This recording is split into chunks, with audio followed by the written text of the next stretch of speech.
Hey everyone, this is Vik JC, and in this video we're going to be talking about how to optimize Amazon listings to increase your sales using Helium 10 Scribbles.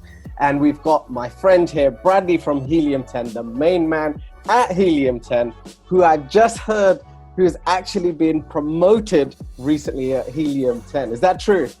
Yeah. So I'm no longer just a manager, but now director. Ooh. Whoa, you directing now, huh? So yeah, we want to get into Helium 10 Scribbles. I know a lot of people, a lot of my audience, and people watching this video at the moment will probably think, what the hell is Scribbles? What does it do? And they might already have Helium 10, they're already using it, but they may have not used the Scribbles tool. What is the Scribbles tool there for? That's a good point. And here's the thing. You know, we've done videos, you and I, about finding a great product. You know, so maybe you use Blackbox to find an amazing opportunity product. We've done a video about doing some awesome keyword research. So maybe that was your next step. You found the best keywords that you could possibly use for a listing. Now, here's the thing. All of that work would be for nothing if you do not include those keywords and don't make a great listing, because at the end of the day, it doesn't matter how great the product is. If you don't have the right keywords in there, you are not going to. So if you don't have the keywords in your listing, bottom line is you're not going to be indexed, or what we call searchable, for it, and people are not going to find your product. So all that work that you did was for nothing. So Scribbles and Frankenstein, really, we're going to show you a little bit of Frankenstein too. It's kind of like the step before Scribbles.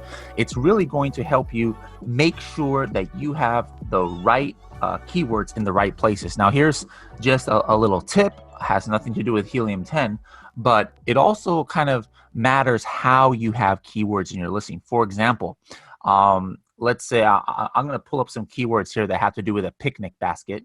But let's say, let me look for a picnic basket keyword here. Let's say picnic basket with blanket. For whatever reason, let's say that's one of your most important keywords. Now, you could technically have picnic in the title, basket in the bullet points, with in the description, and blanket maybe in the back-end search terms. Yeah. And theoretically, the chances are you will be indexed, you will be searchable, because Amazon algorithm knows how to put words from different parts of your listing together. However, according to that algorithm, it's not going to think that it's really that important of a keyword for your listing, because if it has to put the words together from all kinds of different places in your listing, well, they're like, okay, we'll make them index for it, but this must not be that important of a keyword. But when you put it in phrase form, it sends those importance signals or relevancy signals to Amazon. So if you have picnic basket with blanket, like in the phrase right there in the title, maybe even duplicated somewhere, like in the search terms or something, now it's kind of like symbolically Amazon is, oh, okay, yeah, this is definitely an important keyword. So then whatever traction you get, whether you're doing it through PPC or whether you're doing some kind of promotion, or even if it's an organic transaction, you're going to get a little bit more, I guess, oomph with that, with like what we call ranking juice or something with it. And just to illustrate this, some people kind of try and dispute that fact about how duplicating does anything, but even Amazon itself recommends it. For example, I've told people this story. This was about maybe 3 months ago. There was somebody I know who had a listing, and he had a phrase, and it was actually in the title. Okay, but he had never done anything on it, but he thought it was an important phrase for his listing. But when he checked, like, he wasn't even in the top 7 pages. Like, he wasn't even in the top 300. Who knows where he was ranked? Maybe there was 10,000 results. Who knows? He could have been 5,000 or something like that. Yeah. But the bottom line is he wasn't in the top 300. So for sure, he was getting 0 sales from this keyword. So he opened up a case with Seller Central and said, hey, what's going on? Like, how can I improve my position on this keyword? And they asked him, Seller Central, do you have it also, that phrase, in the back end search terms? Okay, the ones that's not visible. And he goes, no. And they're like, try putting it there. So he took it, even though it was already in his title, he took it. Now he put it in those back end search terms, again in phrase form. He didn't spend anything on PPC. He didn't get sales on it or do a giveaway or any of that fancy stuff.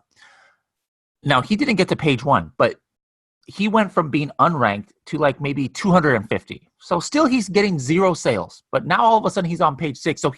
But it just shows you, just by doing that, it shows how much the algorithm actually, looks at something like that. Do you have an important keyword duplicated? And that improved him to, page 6. So what you have in your listing is important. Where you have it in your listing is important. And so that's what I'm going to show you guys today, how to do that with Frankenstein Scribbles. Yeah, cool. Because I think there's a lot of people who would be watching this who already have listings, and they'll have a lot of keywords already, and they're using PPC already, but they may not be using it as best as they probably could have. And I'm hoping that what you showed today, Scribbles, is going to help us to see currently and eventually start beating their competitors, because that's what they're doing now. I mean, if they've already got the product, obviously if they've got a great profit margin, that's the reason why they're selling on Amazon now. And now they're just trying to get this thing ranked. So their job now is to essentially beat the competitors and start getting ranked. So yeah, I'm looking forward to seeing what we could do with Helium 10 Scribbles. Okay, so I'm going to take you guys here to a search. You guys should see my Cerebro screen. This is something I was just talking about, doing a picnic basket. So right here, what I did was the same methodology we did in the other video. And by the way, guys, if you haven't seen that video we did about the keyword research, make sure to go check it out.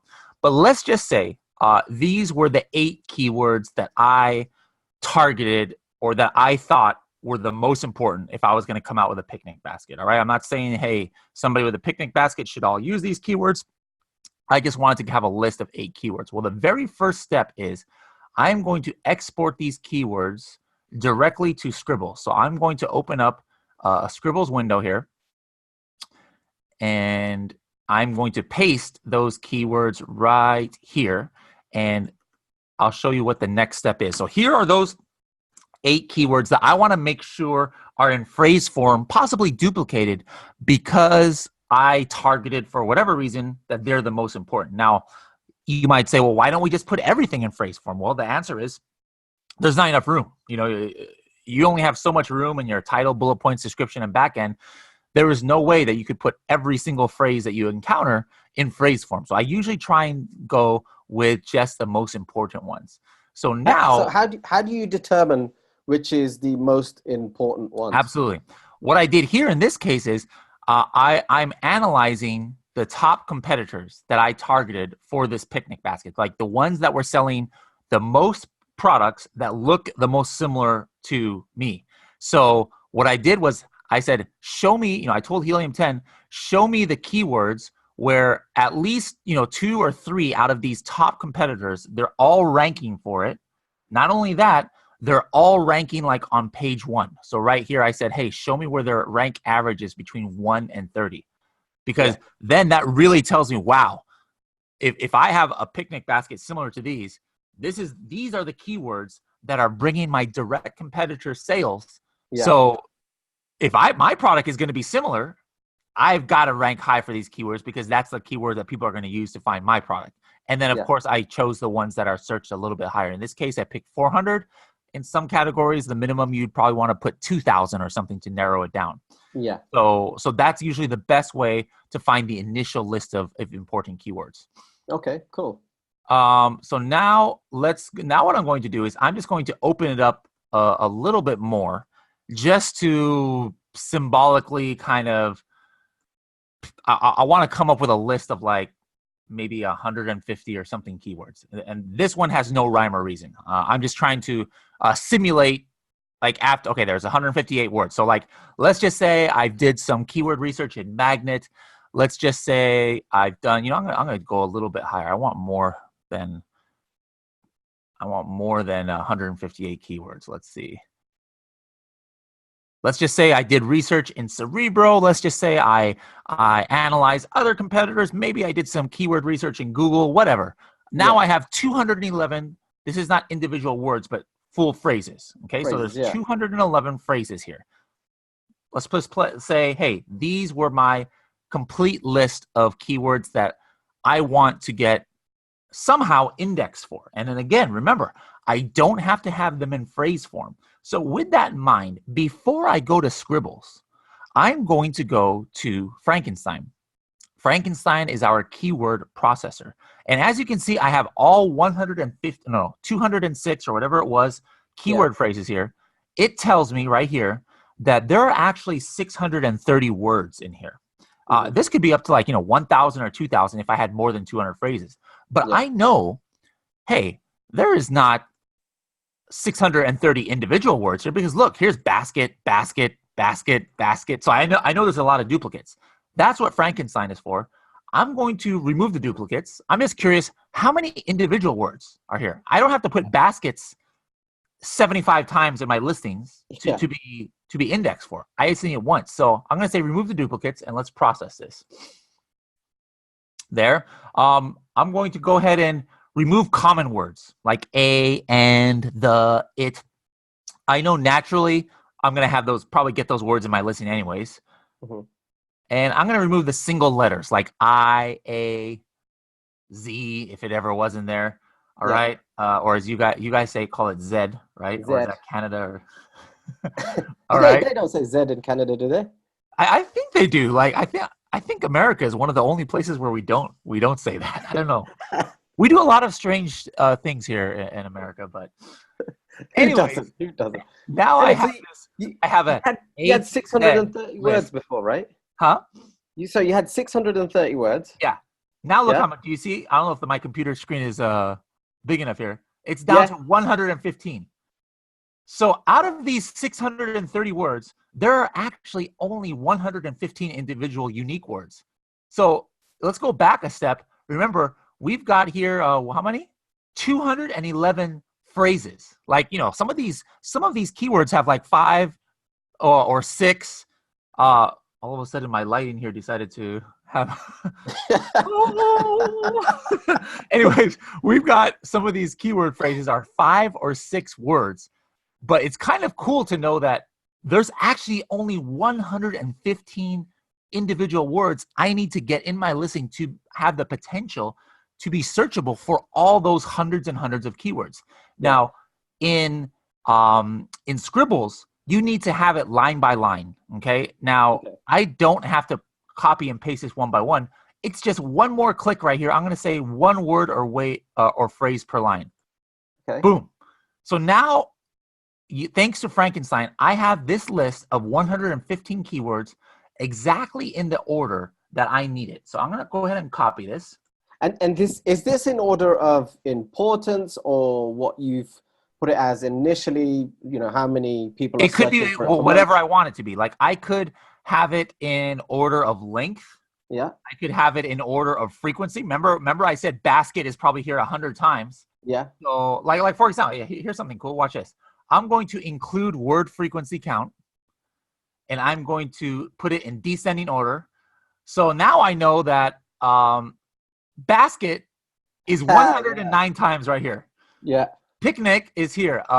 34 times baskets, plural, is here. So, I mean, this really has a lot of functionality. I've even heard that some people's sons and daughters who are in university use Frankenstein when they're making their essays and trying to optimize. Literally, I've heard people do that because that's one of the functions. But that's not what we're talking about. You can even use this thing for your blog, right? Your blog or all these things. The possibilities are endless with Frankenstein. But that's so cool because so many people are probably sitting there looking at this and thinking, hang on, so how do I know what's important? Because there's so many words, I might not be able to fit everything in there. So if I do have to make a cut, where do I make those cuts? And I think this is a starting point of helping everyone who's creating their listing in which is the most important words to make sure you keep kind of up front.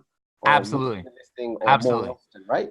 Yeah, absolutely. Because at the end of the day, 115 words, that's actually very little. There is no reason I should not be able to put all of these in there. But a lot of you, the only reason why it's so small is because, I didn't spend 3 hours or 4 hours of research. I did this in 1 minute, Yeah. Of course, when you do your keyword research, you might come up with 1,000 keywords, 2,000 keywords that you have targeted. And you're not going to have enough room. So you do have to come up with whatever you feel is a good prioritization technique for that. Yeah. So now I've got this list. I'm going to go ahead and paste it into Scribbles. And now I have, again, remember, my list of phrases. Yeah. And I have my list of individual words. So let's go ahead and apply. All right, perfect. So now I've got a list of individual words. I've got a list of phrases. Now you notice that there's colors here. So the colors has to do with search volume. All right. The red would be the groups, the ones that have the highest search volume, and it goes down to black. Up here, the colors mean the words that come up the most in the phrases. So like, let's say for whatever reason, I wanted to put all of my phrases here.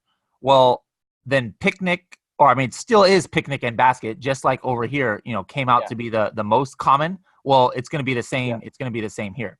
So now as you make your listing, watch closely, guys. If you guys are not on your mobile phones, watch what's going to happen here. I'm going to go ahead and say, let's say white picnic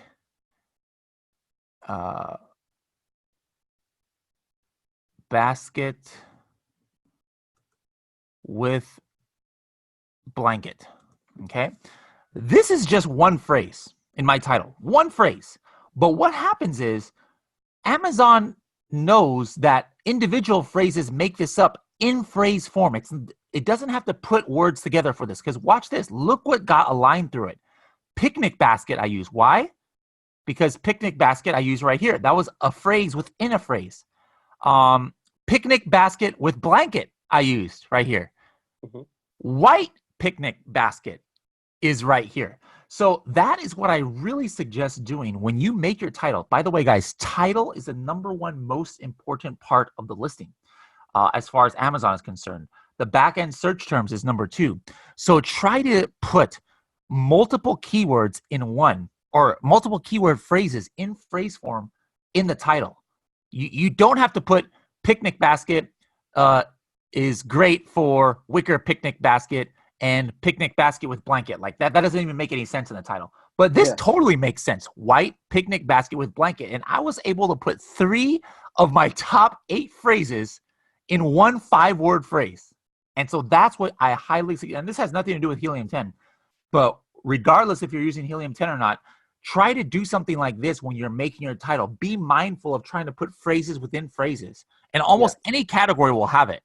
Like maybe you're in collagen peptides. Well, maybe some of your top keyword phrases is going to be hydrolyze collagen peptides for men. Guess what? That's 3 phrases right there. Hydrolyze collagen peptides, collagen peptides for men. Try and be what I call a bird serial killer. You know, kill 3, 4, 5 birds with one stone. You love your collagen peptides, huh? Love it. I'm actually, for the first time, started to take collagen peptides. I've been talking about it for a year. Now I'm doing the keto diet because I've gained too much weight over the last year, working too much at Helium 10. So we're doing a Biggest Loser campaign. A few of us at the office are all like in a contest. We're going to win, like whoever wins, loses the most weight, wins $500. So nice. I looked into the keto diet and I saw that collagen peptides is a big part of that. So now for the first time, I'm putting my money where my mouth is, and I'm eating collagen peptides. But anyways, I digress. You keep going right here and just write, your bullet points, your subject matter, your description, your search terms, and then you would try and use your phrases doubly if these were really important to you. And then you just keep going until everything, as you can see here, had a line through it so that your listing has all of those keywords that you found in your research. So I think there's going to be an obvious question that a lot of people might be thinking, as there's a lot of people who might be trying to think about keyword stuffing. So it's just like, all right, how am I going to get all these keywords in there?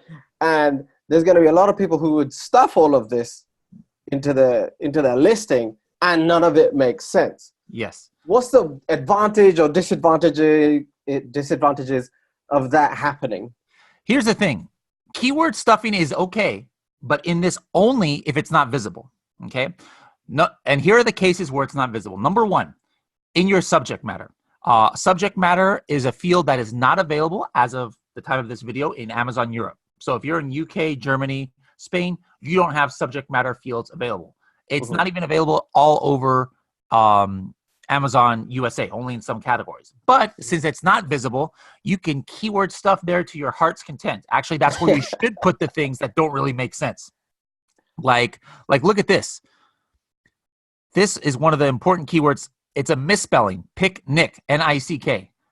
In America, there's a lot of very, let me put this politically correct, not intelligent or intelligence challenged people who do not know how to spell. And actually this keyword, how much, I think this one had like 1,300 search volume or 2,000. So if you put picnic spelled like this in the visible part of your listing, somebody might think, what is wrong with Vik? These bloody white guys in the UK don't know how to type or how to spell English. So you don't want to put a misspelling in the front end. Usually, you'll want to put that in the back end. But again, in the back end, in your search terms, everybody has search terms. The back end search terms. You can put things that make zero sense in there because nobody sees it. All right. Another way that you can possibly be indexed and keyword stuff. And this is available throughout the world almost, is the EBC or A+ content. Once you have the EBC listing, that actually overrides your old description. Okay. Do you use EBC at all? Or I used to use it with some listings in the UK. Okay. Yeah. So what happens is now what used to be your description is like suppressed, not really suppressed, but it's hidden. Yeah. So now, but it's still indexed. So now what you can do is you can just stuff to your heart's content in the description, and it doesn't make your listing look ugly since nobody sees it. But you are absolutely correct. Bullet points, title, anything that's visible, you do not want to stuff, because at the end of the day, even if you're making the Amazon algorithm happy, the Amazon algorithm is not the most important part here. They're not the ones buying their product. Jeff Bezos is not buying your product. Jeff Buyer is buying your product. Some random person is buying your product, and no random customer likes to see keyword stuffing. It's just not aesthetically pleasing. So you've got to make sure that your copy is making an emotional connection with them. It makes sense. It doesn't come across as keyword stuffing, or it doesn't come across as bad English. I make fun of it, but yeah, if you are in the UK or Europe, the bottom line is you guys speak English differently than we do here. Yeah. You can't be snobbish and say, no, I insist on snobbish. I insist on calling the front door of a car a bonnet, because that is the proper English. No, you've got to call it a hood, because that's what we call it in America, and vice versa. Americans who are trying to sell in Europe can't say, hey, this is the correct English. This is the correct English. This is how we need to call it. No, if you're going to sell in the UK, you have got to do the research to make sure that you have found the keywords that people in the UK use for this product. So that's a very good point that you brought up there, Vik. Yeah. And then you've got, just going back to the words that you've got on the top left. So you've got numbers, you've got colors, and then below that in the phrases section, you've also got the colors. Yes. And you've got the numbers as well. So what does the numbers represent? So the numbers represent how many times you've used it. So let's just say for whatever reason, I put picnic basket down here, and I'm going to go picnic basket wicker set for 2 or something like that here. So now I see up here, it says picnic, and now there's a number 3. So I've used it 3 times. Now, if I'm like, wait a minute, I don't remember using picnic 3 times, I just click on it, and now it's highlighted wherever I had picnic. Okay. Picnic basket now is used 3 times. Oh, there I use picnic basket there. I use picnic basket there. I use picnic basket there. Maybe I'm like, you know what? That's kind of overkill. I'm going to take this one out, And how does someone creating this listing or trying to optimize their listing, how do they know when they're overkilling, they're overusing specific words or phrases? How do they judge that? It shouldn't happen. If you're using Scribbles the way it was intended, that's the whole purpose of Scribbles. Like, you don't want, it's helping you know that you've already used something. So technically you would use it. However, if you are trying to do your important phrases, as you can see, picnic basket is almost in most of these keywords here. So there's a chance it might come up 4 or 5 times. And in that case, it's okay. But what you don't want to do is duplicate things in the same fields. Yeah. Okay. Like I don't want to put picnic basket twice in the title. You know, then that sets off like, you know, on Amazon side, red alert, this person is keyword stuffing, you know, even though maybe you didn't mean to. So you definitely want to make sure that when you do click it, that at least here, look, I have it here in the title, I had it in the subject matter, I had it in the description. Okay, that's maybe okay. But you don't want picnic basket coming up twice here in the bullet points or like 3 times in the same line of subject matter, because then, yeah, it comes across as keyword stuffing to Amazon. Yeah. And is there like so just going slightly away from Scribbles, but still staying on the point of you're listing the, and is it like a general consensus or theme or guide that you would use to say, okay, we've got to show the features and benefits, or no, we've got to show the problem first and show them how our product actually, you know, solves that problem for them? What would you say in your own opinion, in your own experience? Well, the most important thing, and we would almost have to do another video on this, is always remember to make an emotional connection in the most visible parts of your listing. And the most visible parts of your listing, of course, are the title and images. You know, that goes without saying. But after that, it's different. On a desktop computer, the next most visible text is the first 2 bullet points. However, on the mobile app, it is the first paragraph of the description that actually comes up before the bullet points. So in those sections, I would not even worry too much about the keywords. In those sections, I am worrying about making that emotional connection with the buyer. In other words, trying to catch their attention, trying to speak to their goals or their fears or whatever reason that you've got to do like a psychological analysis into the keywords. Like picnic basket, you got to think, okay, why is somebody even searching for a picnic basket? Ooh, maybe they're dating somebody and trying to impress them. You know, you start thinking psychologically, and then instead of worrying about wicker basket for 2, you know, whatever is the keyword, right? Yeah. In the first bullet point, I'm saying, you know, are you looking to really impress that special someone with a romantic picnic basket? There's no real search terms in there. I'm going to take that little clip and put it in an advert. There we go. Hey, this is dating advice with Helium 10 here. No, but I see Vik writing things down. It's Friday. Vik usually has some dates on Friday night or Saturday, so it might be a little bit late for a picnic, but maybe Saturday you can have some dates. But then, yeah. Well, if I gotta use Prime, it'll be here tomorrow. There you go. So then all of a sudden, now the buyer is like, whoa, that was exactly what I was thinking of. That's exactly like, how did they know? This is cool. Okay, I'm gonna go ahead and buy this. So yeah, there's a lot of psychology that goes into it. It's not just keywords. It's not just stuffing. It's not just making sure your index. All of that is important. But if you really want to go to the next level, and this is the level that, you know, everybody's always afraid of, oh my God, there's so many Chinese sellers and they put the price so low. But these are the things that, you know, you as a European, as an American, people who are native English speakers can do better than the Chinese sellers who maybe don't speak the language that well. You guys can do this better, is really trying to find that emotional connection and then putting it in those visible parts of the listing. Cool. Okay, well, if anybody wants Helium 10 and Scribbles or any of the package, you can get your 50% coupon. I'll put a link in the description below. Bradley, you mentioned a keyword video earlier today, something that you've done previously. If you do have a link for that, send that over and I'll put it in the description. Either way, there will be a keyword research video. And if I can't find that link, guess what? We're gonna revisit this picnic basket especially for the sake of Vic's love life. He might need some help with that, and a little video on the keyword research for that. By the way, guys, make sure to, I haven't talked about it, make sure to check out the Serious Sellers podcast. I might have to have Vic on there as a guest soon.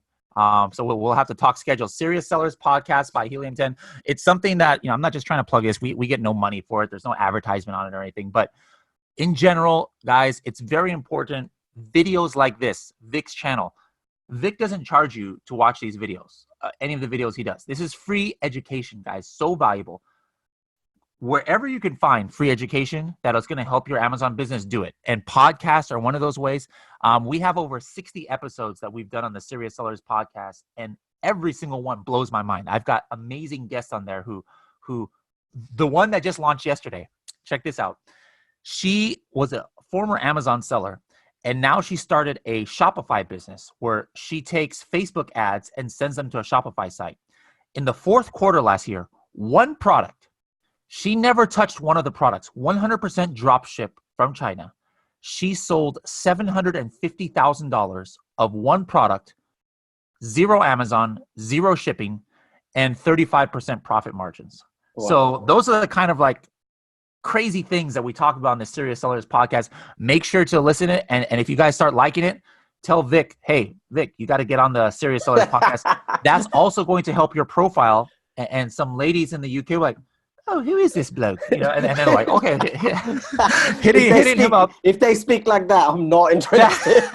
Shall we go for a picnic? I don't know. Like, so where can they find the series? So that's on pretty much anything you guys use for podcasts. iTunes,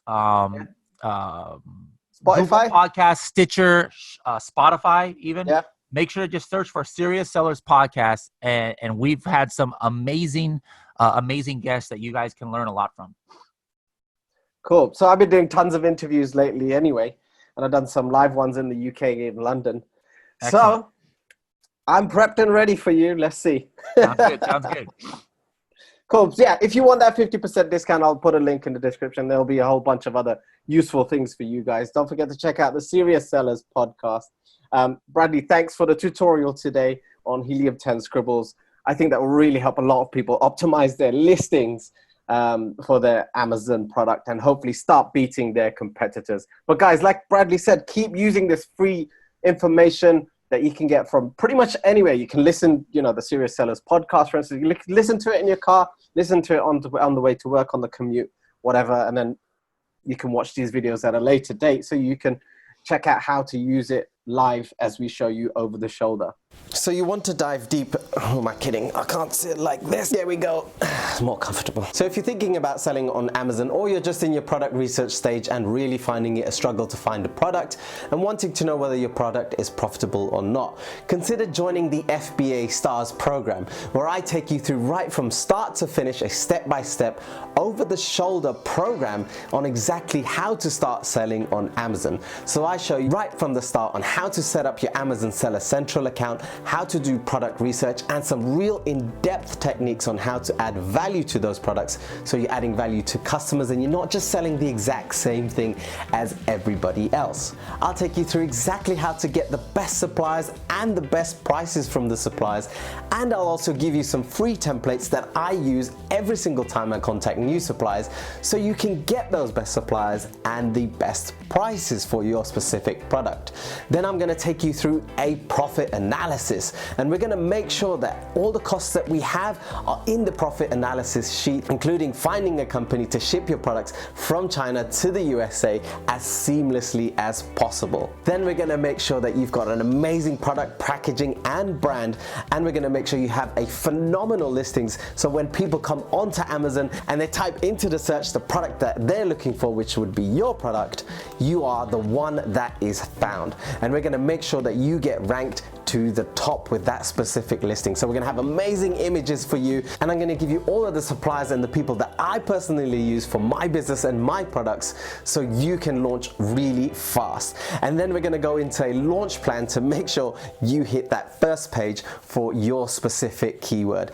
And not forgetting, I am there to support you. So I want to make sure that I am there to support you on a one-to-one basis. I want to work with you to make sure you start making money. I've already helped tons of people get their products online and start that profitable business. And if that's not enough, I've also thrown in some bonuses of how to create some Facebook ads and Google ads, which you will unlikely need, but it's there for you to grow and to learn, just so you know how all of this stuff works. Remember those three biggest platforms, which will be Google, Amazon, and Facebook. I want to make sure that you have everything you need to make sure you start your business off on the right foot. So consider taking the FBA Stars course. Head over right now to FBAstars.com. I've also put a link in the description for you so you can go and check that out now. If you have any questions, make sure you comment in the section below and I will be sure to answer your question.